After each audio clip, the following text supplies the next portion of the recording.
everyone. This is Lalit Singh from Jagran Public School, Lucknow. I welcome you all on this presentation of Class 9 Social Studies, that is Electoral Politics. Here in this presentation, you will understand meaning of election, how representatives are elected, necessity of election in democracy, importance of electoral competition. You will also be able to distinguish democratic elections from non-democratic elections, about election commission and challenges to free and fair election. Why election is required? The election is a mechanism in which the people can choose their representatives at regular intervals and change them if they wish to do so. The election is a mechanism by which people can choose their representative. In an election, the voters make many choices. They can choose person who will make laws. They can choose person who will form government and take major policy decisions. They can also choose the party whose policies will guide the government and law making. What makes an election democratic? A democracy reflects truly and solely the will of the people. Elections must be held at regular intervals. Candidates preferred by the people should be elected. Elections should be held in free and fair manner. Everyone should be able to choose, that is, one vote, one value system should be preferred. There should be something to choose from parties and candidates should be free to contest elections. The merits of political competition. Election is means to gain power and positions in the government. The aspirations can be fulfilled only if they get successfully elected as people's representative. Therefore, representatives compete among themselves. If any party is motivated only by desire to be in power, even then they will be forced to serve the people to come back to the power. In order to fulfill people's expectation, every political party had to live up to voters' expectation. This is what political competition ensures. Demerit of political competition. The system of elections gave rise to political competition.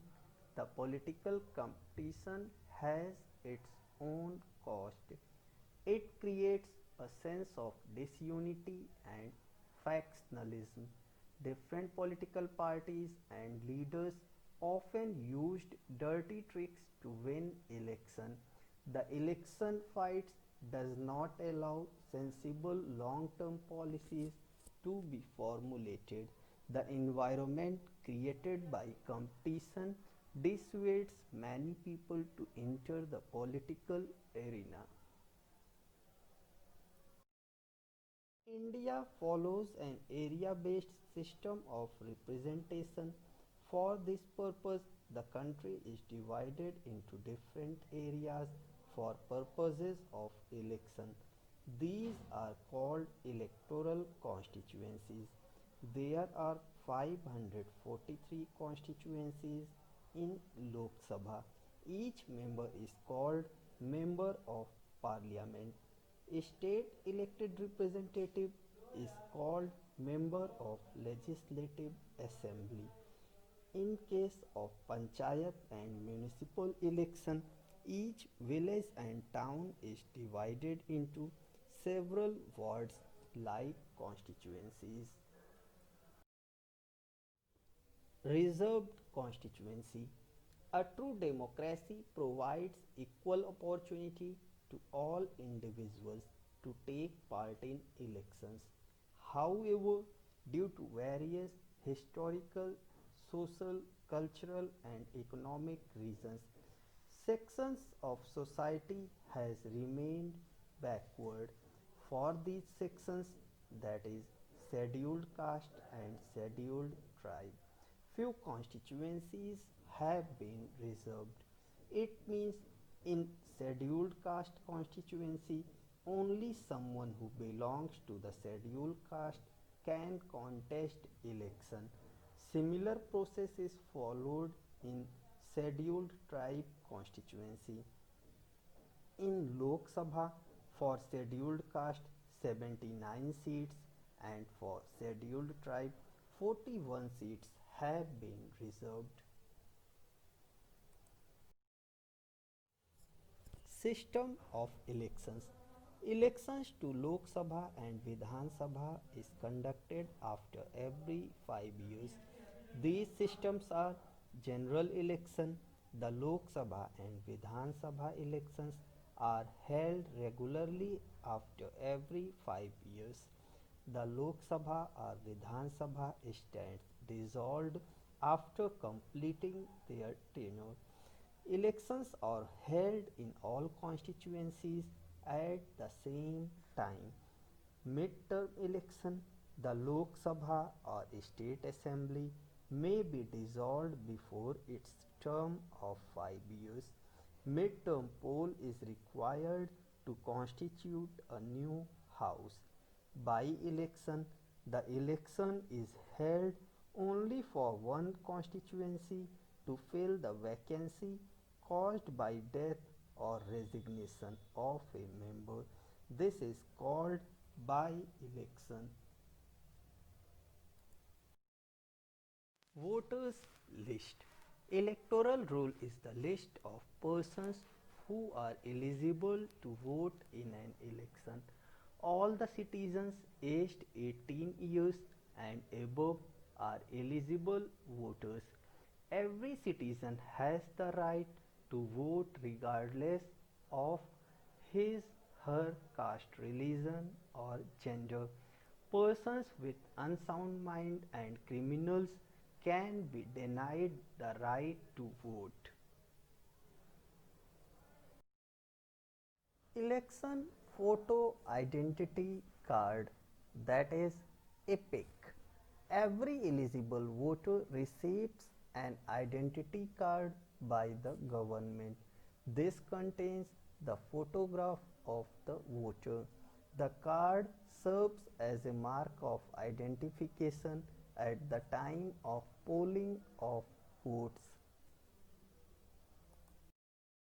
Classification of candidates. Candidates contesting an election can be classified in two groups.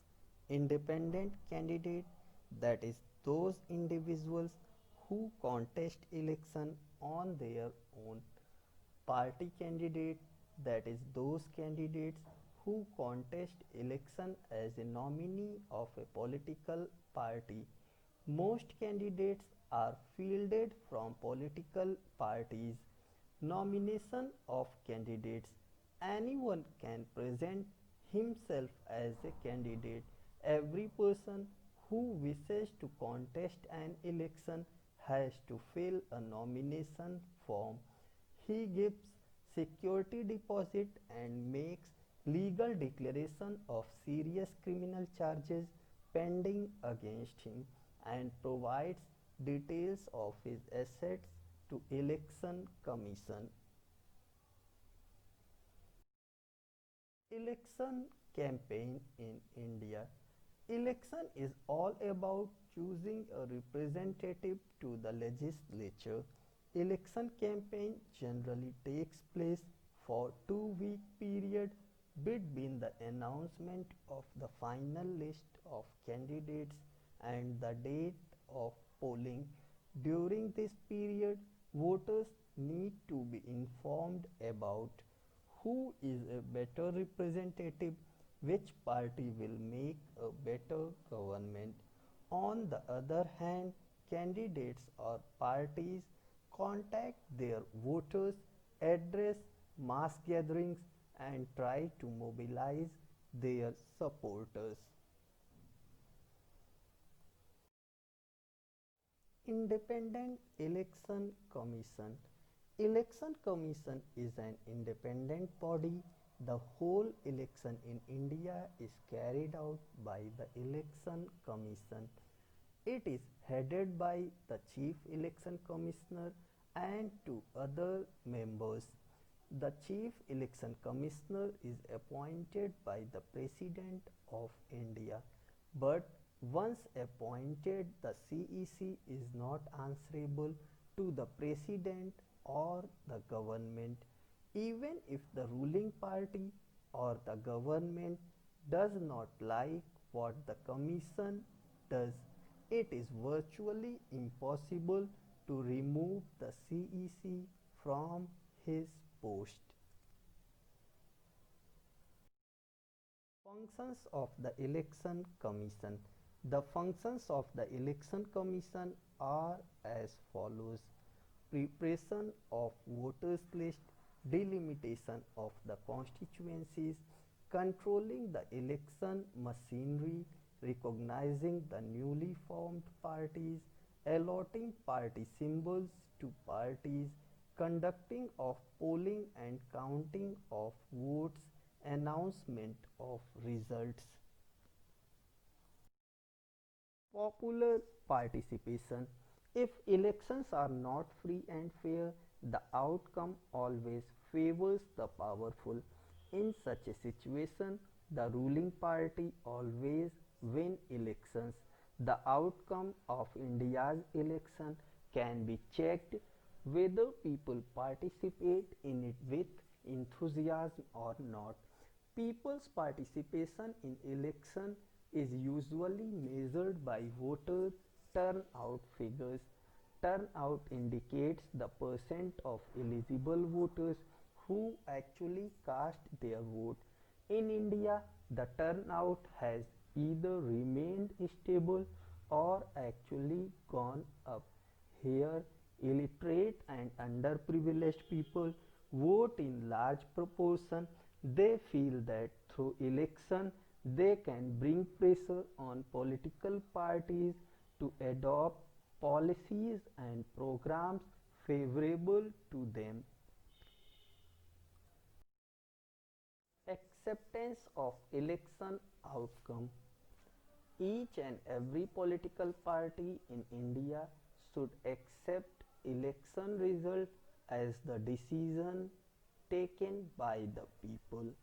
The ruling parties routinely lose elections in India both at the national and state level. In India, about half of the sitting MPs or MLAs lose election. Candidates who use money and muscle power with known criminal connections often lose elections. Except few disputed elections, the electoral outcomes are usually accepted as people's verdict by the defeated party. Challenges to free and fair election. Candidates and parties with a lot of money may not be sure of their victory, but they do enjoy a big and unfair advantage over smaller parties and independents. Candidates with criminal connections have been able to secure a ticket from major party. Most of the tickets are distributed to relatives from the dominant families in political parties. Very often elections offer a little choice to ordinary citizens as both the major parties are similar to each other. Thank you.